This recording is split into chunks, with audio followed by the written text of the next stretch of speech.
দেশের মোট বৈদেশিক মুদ্রার রিজার্ভ বর্তমানে 31.68 বিলিয়ন মার্কিন ডলার, যা গত অর্থ বছরের চেয়ে 6.41 বিলিয়ন ডলারেরও বেশি। মঙ্গলবার 1 জুলাই বাংলাদেশ ব্যাংকের হালনাগাদ প্রতিবেদন থেকে এই তথ্য জানা গেছে। এ বৃদ্ধির পেছনে বড় ভূমিকা রেখেছে প্রবাসী আয়ের উল্লেখযোগ্য প্রবাহ।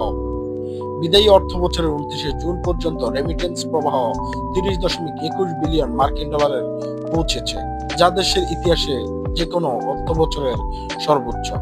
তবে আন্তর্জাতিক মুদ্রা তহবিল IFM balance of payment and international investment position manual BPM-6 অনুযায়ী বাংলাদেশের নিট রিজার্ভ বর্তমানে 26.66 বিলিয়ন মার্কিন ডলার।